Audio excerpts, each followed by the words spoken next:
Alrighty, everyone.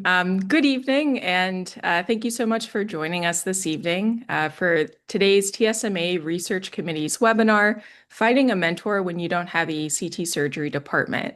My name is Julie, and I'll be moderating tonight's discussion along with Tyler. Hello. And this session is designed especially for students who don't have built-in cardiothoracic surgery exposure, but are still passionate about pursuing it, or even those just trying to find a mentor in any specialty. So we'll spend the next 20 minutes kind of discussing some real actionable strategies for finding mentors, followed by a 10-minute open Q&A.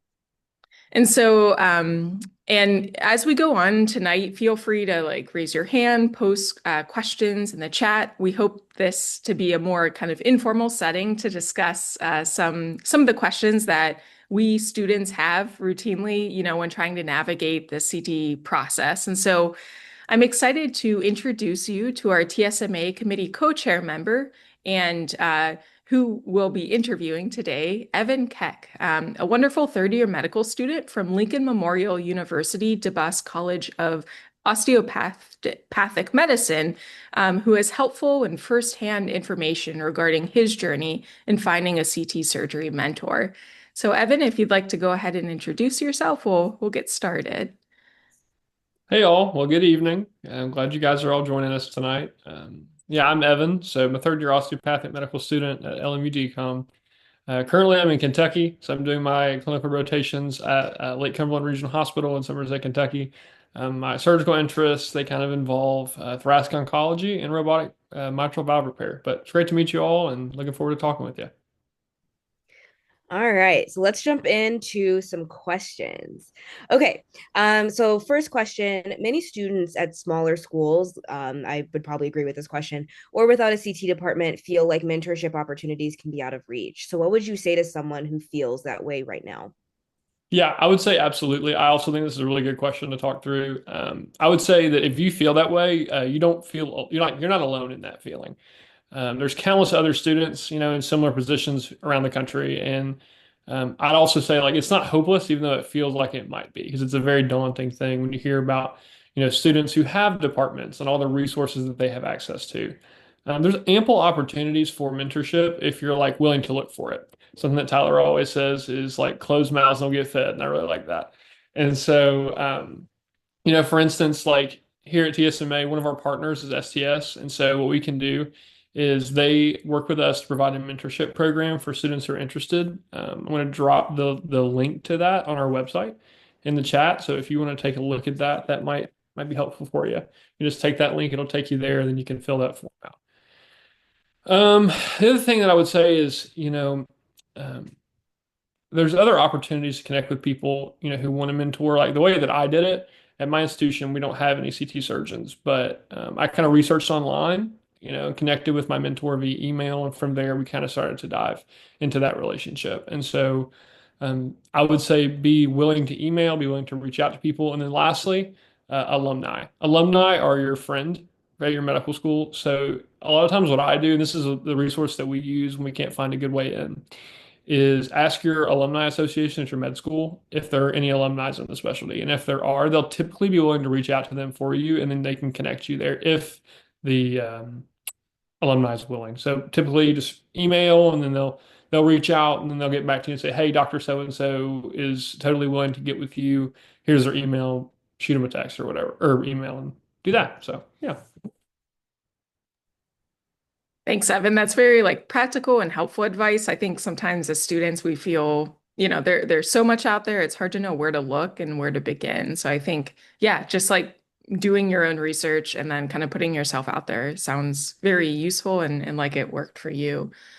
And I guess going off of that, you mentioned, what to do if a student doesn't have these local mentors at their own department or school. What is the best way to make that first connection? Like in your experience, what helped you the most? Yeah, so for me, I think this may be my personal preference, but I think a professional email to the surgeon, their assistant, or someone on their staff can go a long way. That's just my preference, is I'm more of an email guy. I'm just more comfortable with that. So what I did was I just kind of reached out to all kinds of folks who online talked about doing research and talked about mentorship and just kind of started throwing lines and seeing what came back. And luckily I had some folks reach back out to me. So it helped. I don't have a great perspective probably about reaching out via social media. Maybe, Tyler, you or Julie like have a different thought there, but yeah. I can share a quick story. I so kind of at our last webinar, I just talked about how I had gotten connected with my mentor via Twitter. So Med Twitter, I feel like specifically for CT surgery, for some reason somehow I ended up on CT surgery med Twitter, but it's a pretty vast network. And it's not just people in CT surgery in the United States, it's all over the country. And so I'll have people retweeting my post or reposting my tweet, or commenting from different countries. So one thing that I did was I had made a general post, and if you go to my Twitter page, it'll be somewhere in there. But I made a general post just saying, "Hey, I'm Tyler. I'm a first year. I'm interested in CT surgery, and I have basically no idea what I'm doing, and I really need a mentor in research. Can someone help me get connected?" That then got retweeted by a couple high up. I don't know what the word is, like very important attendings. And then they shared that with their colleagues, and then I got some DMs from said colleagues, and then they kind of helped connect me with people in my area. And so now today I feel like most of my network of mentors from CT surgery came from that Twitter post. But yeah, similar story to Evans. It was hard finding it at first. And I think going along Tyler's comment, I think as has been said, the CT surgery world is actually quite small. And I think, if there is a call for help in some way and you're putting forth the effort and you're willing to put, hard work towards having a mentor, pursuing a research question with a mentor, whatever that relationship looks like, I think people are often willing to help. And I guess Evan, going off of that, what did your message say? Because I think also as students, it's hard to know how to start a conversation with a potential mentor. So in kind of your experience, what has helped you start the conversation? Yeah. First, I'll say with what we were talking about a second ago too, though. I will encourage you that if you can get an in-person conversation first, that is the best way to do these things. So going to conferences, things like that. I recently went to the Eastern Cardiothoracic Surgical Society, and everyone there was so helpful. I couldn't believe how much they wanted to help you. It was actually shocking. So I would always encourage you, like if you ever have a chance to meet someone in person, do that. And then afterwards, send them a follow-up email. They probably won't answer, but just it connects you. It gives you future pull with them later to actually reach out. But as far as the first message, to reach out to them, I'll give you an example of something that I've sent before is like, "Hi, my name's Johnny McKeck. I'm a third year osteopathic medical student at LMU DCOM. I recently read online about your department, how you do research and mentorship. We don't have a CT department at our institution. But I'm a motivated student who's seeking out mentors who push and refine me. If you have the time, I would love to meet and talk with you and just get to know you and your practice. Thank you in advance for your time and have a great day." So just something like that. I think something warm, professional, something that clearly shows you're dedicated, shows that you want to be a part of this, but you're also not being pushy or having expectations. You shouldn't have expectations and expect them to help you. You should just hope that they, have time for you. Thank you. I think one of the really important things that you said was in that email that you sent was, I'm looking for mentorship and for someone to help refine me. I think giving them something to jump off of, instead of just saying, "Please help me," you're kind of telling them this is what I'm looking for. I think that's actually a very well put way to reach out. Nice. Okay, so then next question. Can you hear me okay? Yeah. Awesome. Okay. I think my computer is being weird. Okay. What are some common mistakes students make when reaching out to potential mentors? Yeah, so I think it's kind of the opposite of what we just talked about. I think unprofessional ways of reaching out are a common pitfall. These are folks that you don't necessarily know, and so you want to be respectful of them, professional. I think also asking for too much in the first email. Like if you email someone you never met and say, "Hey, we got your recommendation letter for residency," like I think that's a little you're pushing it, right? Like you want to ease into those relationships like you would anyone in life.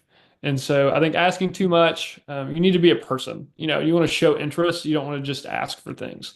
Um, And also another one I think is grammatical and like typos in your emails. Like I think if you send an email and it's not, like you should put it into Grammarly or have Grammarly on your computer or something like that, just to look professional again. Again, that's my personal preference. I'm kind of a stickler about that stuff, but yeah. I agree. For some reason, I have a hard time with there, and there. Okay. So then kind of going off of that, what's a good way to stand out while still being professional? I think a lot of these attendings are probably getting quite a few emails from students, not only at their institution, but all over. So how could we advise some of our attendees here to stand out? Yeah. I think reaching out with a CV and explaining your intentions and your situation is very good. But also, like, you want to show interest in their world, like to stand out. So if you know that like a PI has a particular interest or a program that they run, you should read about it. And then if you find it interesting, don't lie, don't be, fake, like be genuine.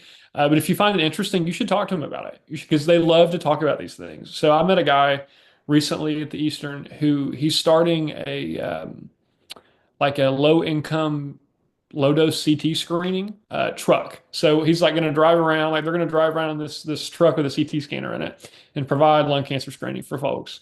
And he's super interested in it. And I find that really interesting as well as someone who is interested in thoracic oncology, that this is something that could help communities and make an impact. So, for me, like just reaching out, talking to them about something like that will go a long way to be standing out. Because, like something like say is interested people are interesting. So if you're interested in like what they want to do, they're going to find it interesting. Yeah, I love that advice. And say you are one of those lucky students where, you have written a genuine email that expresses interest, trying to connect with this potential mentor, and you get that response in terms of, okay, let's go ahead and, set up a meeting. How do you take that like one-time meeting into just a real, more long-term and fruitful relationship that can end up benefiting you for a longer term setting? Yeah, I think being proactive about communication is huge. Also setting expectations. Be like cardiac surgeons, if you've worked in the field with any surgeon, really, they're very direct. They're going to tell you what they mean. You don't have to guess a lot of times. And so in the same way, just be that way with them, be open and honest and respectful, and they should be that back to you. Don't be hard to reach. I know that's not always easy in med school, especially if you're on your surgery rotation or whatever, and you're in the OR countless hours. But try to be as reachable as you can, and just show that you're like there and willing to learn, and that you're excited to learn. Great. And then how often should students check in? You know, what's that Yeah, balance? I think it's case by case. I think every attending is different, and so I think you need to ask. I think it's again a proactive conversation. Ask your mentor what margin they have, what they expect of you, and what they would like to do. Kind of let them own that, take that ownership. That's actually really, really helpful. I feel like sometimes you'll send an email and it'll be a cold email and you have to figure out like, should I email them again? Should I give it a week? So yeah, it's a good question. Okay. So now if we can get a little personal, can you share a personal story about a mentor who changed your trajectory, or maybe a mentee who you've mentored and they stood out? So I will give an example of both. First, so as a mentor, my mentor has went out of the way, and this is a newer thing. So it's funny that we were having this webinar when we are. So my mentor, I'm doing a research elective with her at her institution coming up in January. And so she like the requirements for our school to do a research elective basically are you say what project you're doing, you describe it, describe the methods, all those different things. Then you just kind of work on it. And it kind of looks like a vacation month for some folks, like in third year, where that's right, where you do, where you do that work. But she took the effort when we had this meeting and talked about it, where she said, no, we're going to find you an online course because she also has her MS in statistics. So she's very like involved as well as like in the data processing realm. And so she was like, we're going to find you a course. And in that course, we're going to have you, um, we're going to teach you like all the basics of statistical reasoning and all these different things. So we're going to do that.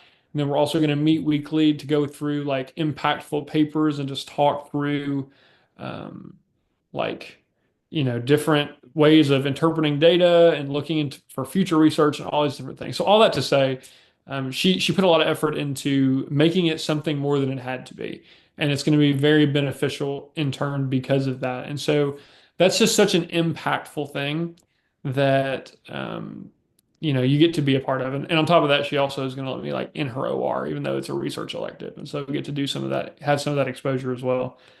So she was trying to set me up for success, though, and that's the key. That's what you want in someone who is going to mentor you or sponsor you or whatever. Like you want them to be for you. And so I say all of that to say the other story that I would give is I had a mentee, and this has nothing to do with cardiothoracic surgery. It's more so med school. I used to do a lot of mentorship for undergrads who wanted to go to med school. And so just talking with them about those things. And we got to a place where like every time we would talk about it, like he would disagree or be hard to reach or hard to like change his mind of what he thought was right. So the reason I tell you guys that is to say, don't be that person. Like you want to be someone who's willing to learn.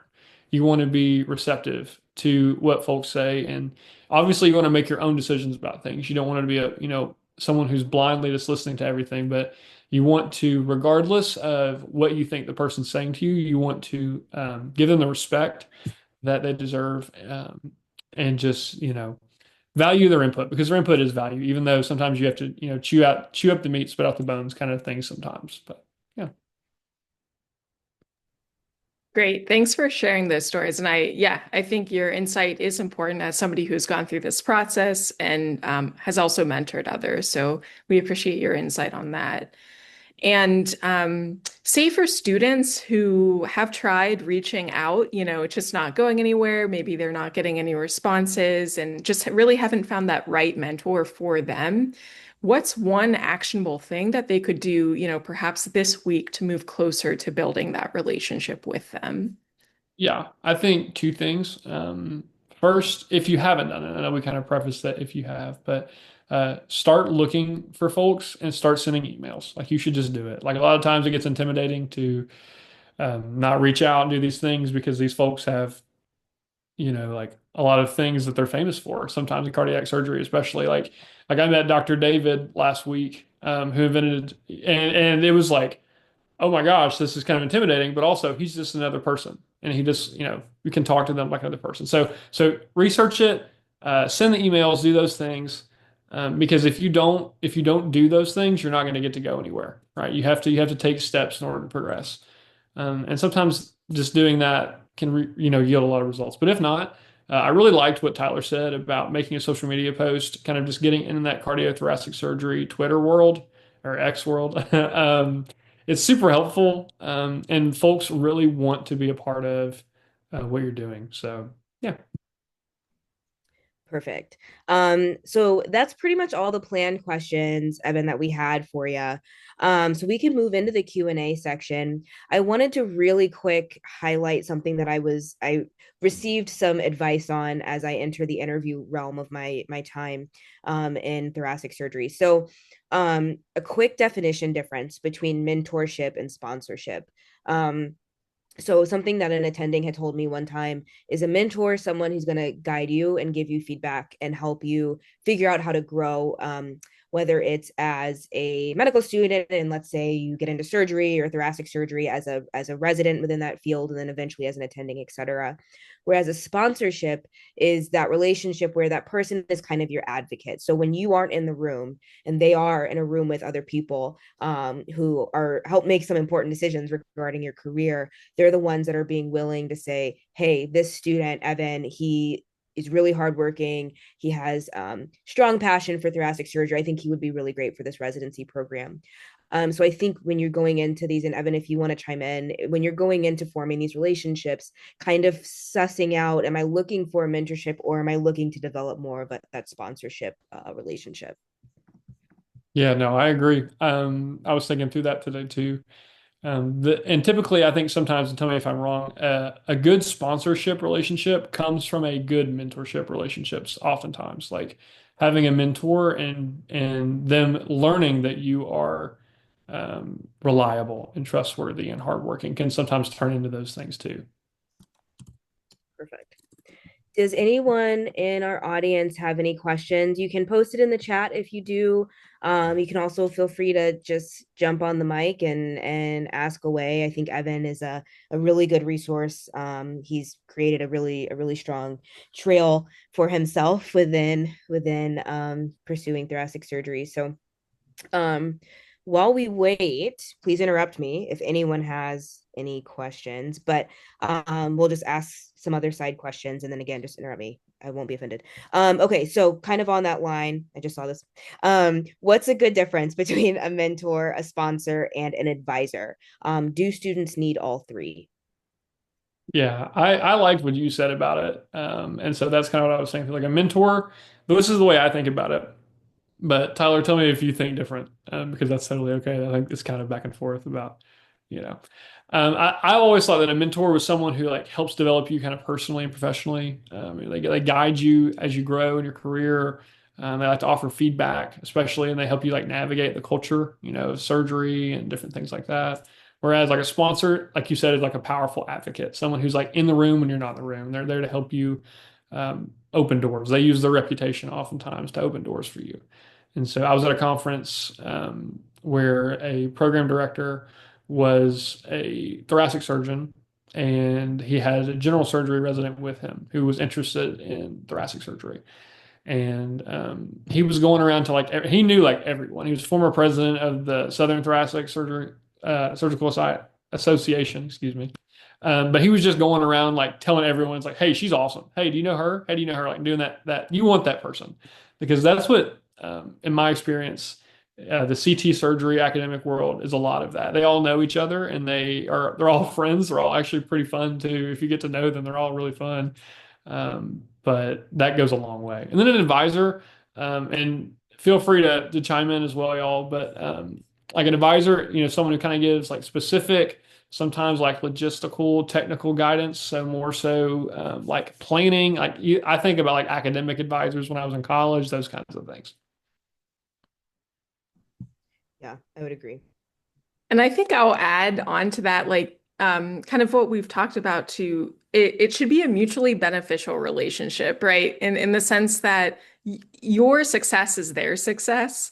And I think it often, you might not immediately jive with a mentor, and that's okay. And you don't need a mentor to be a mentor in all aspects of your CT surgery training or academic success. You could have a mentor for um, somebody who's not in CT surgery, but you really admire like their bedside manner and you want to get to know them and work with them to develop that aspect of and so I think you can have mentors in various aspects of your life. CT surgery can just be one of them. And like Evan was saying, and you want to make their life easier, but they should also be helping you and be thinking of you as opportunities arise. Say they have, there's an opportunity to present at a conference or, write a paper or do a research project, right? Like, you should maintain and show interest so that you are the first person that they think of. And in a genuine way, of course, you don't want to be saying yes to things that you can't commit to and fulfill, but I think that's like the beautiful part about a mentorship relationship is like you come to mind knowing that, okay, I have this person and they will fulfill this. Yeah, just wanted to add that. I'm really glad you said that. I think, yeah, being heavy on their mind is an important part. So we have a really good question in the chat from Joyce. So what do you talk to your mentors about and how often do you meet? Yeah, so I can kick us off. So I think for us, my mentor and I, we speak a lot about, I mean, it's a lot of just research, um, like very practical, like we're kind of just working through projects. We talk about these things a lot. But I do think that the most beneficial conversations kind of come in the margin. So like establishing that relationship through work and research allows you to be like, hey, will you meet with me and talk to me about these different things? And then we just a lot of times like I've asked my mentor, hey, is it okay if as I go through my clinical rotations and I see things, can I email these things to you and just tell you my thoughts on them and get your thoughts on them? Like kind of, how should I feel about these things? What would you do in the situation? Things like that. We meet probably, we don't meet as much as we used to. Before clinical rotations, we probably met a lot more, but now that I'm kind of in the clinic a lot, we meet less. So for us, I would say it's probably as some need arises, but probably monthly is probably how much we meet right now. I would say so. So one of my mentors who I talked about the other day was Dr. Chikwueze Onyempa. And I literally texted him when I was on one of my sub-Is, and I was like, "Hey, I'm just letting you know, cardiac surgery is really hard. Mind you, he's a cardiac surgeon." And he was like, "You got this. You're fine. You're doing great. Keep going." And like I messaged him about some interview questions that I wanted to ask during, because you have to like ask interview, questions at your interviews to obviously appear interested. And you should ask questions. But anyways, I was like, "Hey, these are the questions I want to ask." And he was like, "Don't ask that one." He's like, "But ask these two." You know what I mean? So I think, as you kind of like Evan alluded to, as you kind of slowly build that relationship, you get to the point, hopefully, maybe where they kind of become your emotional support attending is what I call them. Um, Got another question here from Fabian. So he'd like to ask for a recommendation. He's currently studying medicine in Puerto Rico. Ooh, I'm jealous, Sunny. But there are no CT residencies here. Also, there are probably 4 or 5 CT surgeons in all of Puerto Rico. Given that I'm going to do a residency in the US, would you recommend reaching out to mentors in US or try to contact the ones here? Give me just a second. I think I can help you. I'm trying to look something up for you that I think will be helpful. So I don't know. I'm not super familiar with the different med schools in Puerto Rico. I know that I think University of Puerto Rico has a med school. Is that where you go? Yeah. So the reason I asked, so there's a resident at MUSC, Natalia Roa Vidal, is an integrated I6 resident from University of Puerto Rico. So I would give you the advice um, that I gave earlier is I would reach out to your alumni association if you have one and see if they can connect you with her. She'd be a good resource. I work with her doing some research at MUSC. And yeah, so that's what I would do. I understand that that is an intimidating thing, though, at the same time, because I think you said there were probably 4 or 5 CT surgeons in all of Puerto Rico. So my applause to you and totally like support that. I think that's awesome. But that's what I would recommend is just reaching out like any other. And yeah, Natalia is thoracic integrated. Everyone knows her. Like she's, I don't know what the right word is because I'm having word finding difficulties. Like a legend. I don't know what the word is. Like if you ask anyone at STS what Natalia like about Natalia, they're like, "Oh yeah," and like yeah, she's very well known. Nice seven. Okay, and yeah, feel free to keep raising your hand or adding questions into the chat. We're happy to answer them. And you spoke a little bit about this, but how can students leverage different organizations? You had mentioned STS, but something like this group, TSMA, we're just one aspect of the TSMA, the Research Committee, or something like AATS or WTS. Yeah, what would you recommend if students are interested in finding mentors in these groups?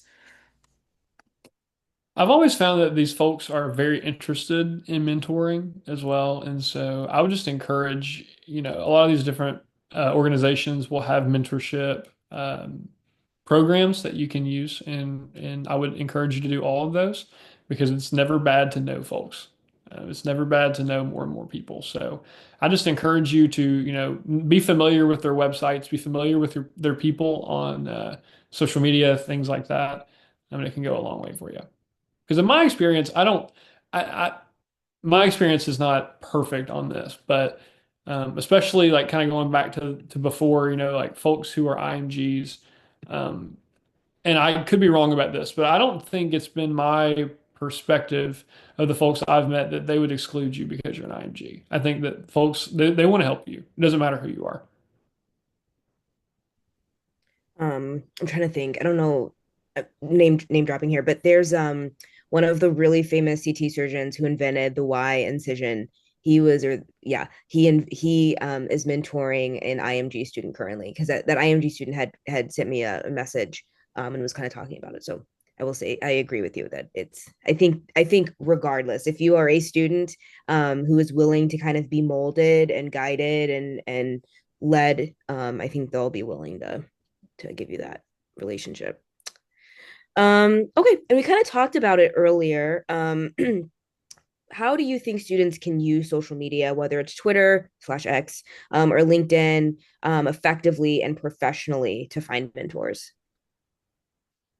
I would defer, honestly, probably more to your experience with this, but um, I think getting online and getting interested in things you're actually interested in matter. So don't become someone who just posts about random things they don't really care about or doesn't demonstrate their interests. Like you just be a person. Like just because you're in medicine doesn't mean that you have to lose who you are. You shouldn't lose who you are. In fact, I think folks want you to be genuine and want you to have genuine interests, and that's a good thing. That shows that you're a person and they want to work with real people. They don't want to just work with robots. And so I would encourage you to do that. I will say, caveat, a lot of cardiac surgeons will call you crazy if you want to do thoracic surgery and vice versa. It's just an internal war and joke, but it's all in good fun. So yeah. Yeah, I would just adding on with social media, be very cautious. If you so like for example, my Twitter is dedicated specifically to medicine. As much as I would love to use it to tweet about how annoyed I am if like McDonald's doesn't have my Monopoly pieces, because that actually happened today.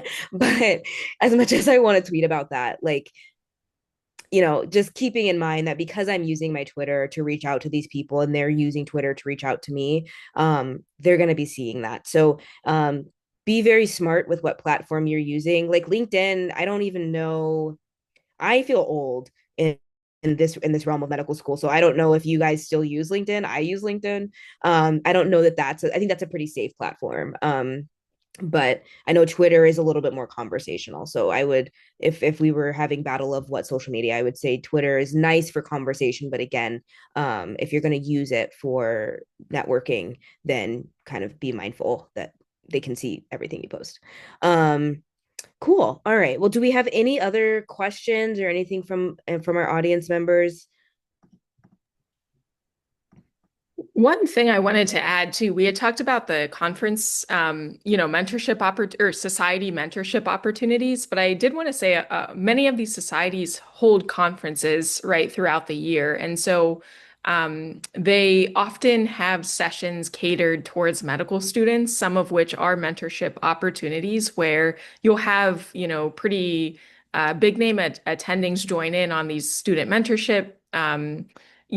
Talks or seminars that you can then join in on. They could often be like roundtable sessions. So you're, having these one-on-one conversations, as well as residents doing research that you can, ask advice from. And oftentimes as well, I know funds tend to be limited as medical students, but there's travel grants that are often available, or just kind of general scholarship opportunities where if you fill out applications, you will be invited to attend. It typically is all paid for under these scholarships. So just kind of keep your eyes out for those opportunities and don't be discouraged if it takes a few attempts to do this. A lot of times the same students are applying to similar conference scholarships. So it might take a few tries, but I'd also encourage everyone to look at those.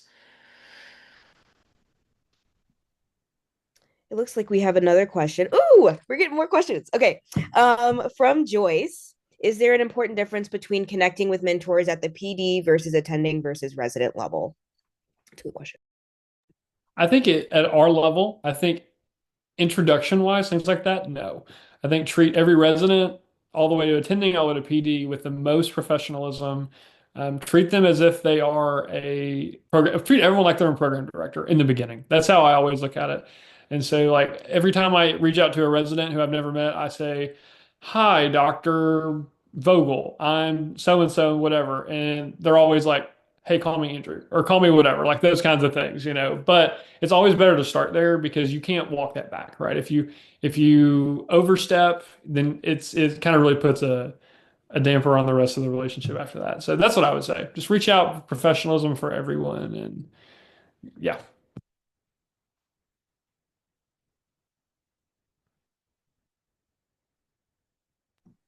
And then we have another one.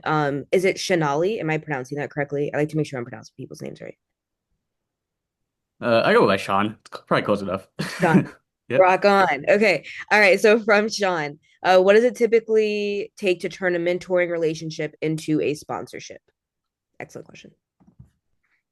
I would probably say time and dedication being demonstrated are a big part of that. But then also, I think over time you start to establish relational equity with these folks, and so um, knowing how to cash that in and knowing how to use that is very important. And so, um, for instance, the way I've always thought about it is if there was a if there was a project that like clinical life got busy and you and your mentor had talked about it and you got to a place where you're like, okay, we're gonna have to push this off and you were leading that project. So right, you maybe cost yourself a little bit of, relational equity there, right? It's something that it's like, okay, after we did something that we would want to grow in, we don't want to go and start asking for things immediately. And so I think being a person reading the room and then over time demonstrating consistent quality work and desire to learn, you can begin to ask those questions of a mentor. You can begin to ask them like, "Hey, who do you know?" or "What are your thoughts here?" And that's a down the road process, but that's what I would say. Julie, Tyler, what about you all? Similarly, consistency, like you can't advance if you're not completing the tasks, from the beginning. And so, like Evan said, you have to be consistent and show up for the small requests and the big requests. And I think it's not going to start out big initially. They want to see that you can complete what you're agreeing to, and then you go from there. You want to then be that person that they can rely on, and then that reliance will build trust, and then trust will then form a more kind of solid relationship where they can talk with you, and give your name out to people if there's opportunities. So I would say, yeah, just have that pattern in you that is consistent, is trustworthy, is dependent, and then from there, you can't go wrong with those qualities. And I would also argue that any great long lasting mentorship relationship should have somewhat of an organic transition into sponsorship. I think so. One of my mentors, and I had connected with her at through the LTTF mentorship scholarship that STS has, and that was just she was just assigned to me. I highly recommend applying for that, but she was just assigned to me. And it was kind of nice because I think she's just a warm person in general. But I have seen that mentorship kind of organically transition into a sponsorship during this interview stage, because there's been several rooms that I've not even been in, nor did I know she was even there. And someone will come up to me like, oh, you're Tyler, this attending told me about you. And I didn't even know that was I didn't realize that was the relationship we had until that happened. And it just kind of happened organically. So I think kind of suss out the person as well. I will argue that there are some attendings who they're so busy that really all they may have time for is being that mentor. And if that's the case, that's also okay. It's okay if a mentorship doesn't transition into a sponsorship. I think there's also plenty of people, residents can also be sponsors for you. And residents, I don't know if they have more time, but residents may, they're a little bit closer in terms of year. So they know they've been where you are relatively in a relatively small time frame. So yeah, relational equity, you ate. That was great. Um I think so. I was going to ask one more question that I had thought of while we were talking, since we have the time. So I think a lot of us can agree that it is daunting having to go up to an attending. It can be kind of nerve wracking. So, Evan, for some of those of us who are a little bit shyer, what would you say is a good way for us to kind of shed that and just take the chance? Um, hmm. So growing up, I was the guy who, when like my friends and I had to talk to adults, they always sent me because I will talk to a brick wall and not care. So but from what I just look at them like they're another person. Forget titles, forget the dauntingness of what someone could or could not do maybe for your career, and just see them as a person. That kind of helps me not almost objectify the person in a way. You're kind of objectifying a person sometimes when you just look at them by their title. And so, yeah, I would just encourage you to see them as another person, just another human being like you who is interested in cardiothoracic surgery, and just kind of go from there. Ask good questions. I don't think over preparation is wrong either, though. I think sometimes folks think that if you prepare a lot of things, it may not be organic. And while there is some piece of it, you want it to be organic, you can be prepared to make it organic. And so I think like good questions that you can think of prior to um, about what the person is maybe interested in or where they live, all this. So for instance, I met a guy who works at Medical College of Georgia, which is in Augusta, Georgia. And so, like, questions about, like, hey, I know that, they had the Masters in Augusta. Tell me about that. What's it like? Because I hear Augusta National, it looks like a beautiful golf course, but it's actually in the middle of the city. Things like that, just things to break the ice and then kind of go from there. Also, I've noticed again with conferences are the best place to do this because everyone's a little tipsy sometimes, and the social fabric, the intimidatedness kind of wears off. So when we were at Eastern, there was like five of us there, and we were all DO students, and a program we were all in suits, and everyone else was wearing like Hawaiian t-shirts and everything for like a luau event they were having. And he just walked up to us. He's like, "You guys look like you're in the mob. What's going on?" And he ended up being like a really well-known thoracic surgeon. And so just getting in the room with conferences and just getting to know folks, I think will go a long way. I don't know if that answers the question, but Yeah, no, definitely. I grew up being the shy kid that never wanted to, which you would never guess. I don't know if and I've never like really like met like any of whatever. But anyways, in like at conferences now I'm just a little bit like a bouncing bunny rabbit, like hello, hi, how are you, whatever. But I was not like that when I was younger. And kind of entering med school, I was like, I'm not gonna get any opportunities if I don't just take that chance. So it was hard, but I always think that's a good question to ask just so I can speak up for my shy people. Okay, all right. Is there anything else? Evan has such good advice, my friends.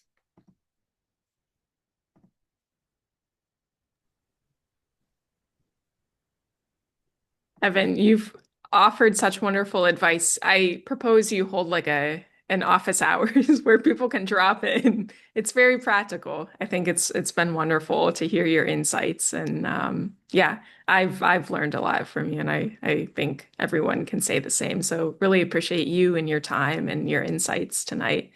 And just wanted to say thank you to everyone who has attended this session. And yeah, thank you again so much, Evan. And for people who want to find you or reach out to you, how best would you recommend that?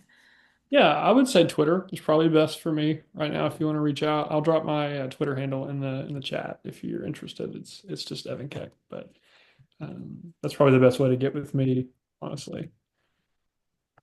Perfect. Yeah. Yeah. Well, thank you so much, Evan. And for our audience members, if you are looking to take the next step, feel free to connect with the TSMA Research Committee, connect with Julie and I. We have upcoming webinars. We try to host them at least once a month. So be on the lookout on that in Twitter. And then don't hesitate to reach out. We're here to help you and help you build those connections. We do have a very, very important announcement that is coming out on November 1st. So I implore you to share said announcement. Tell your friends who are also interested in CT surgery to keep an eye out on Twitter. That's where we will be posting the announcement on November 1st. And we look forward to seeing everyone soon. So have a great evening, everyone. Thanks everyone for joining. Have a Yeah. wonderful night.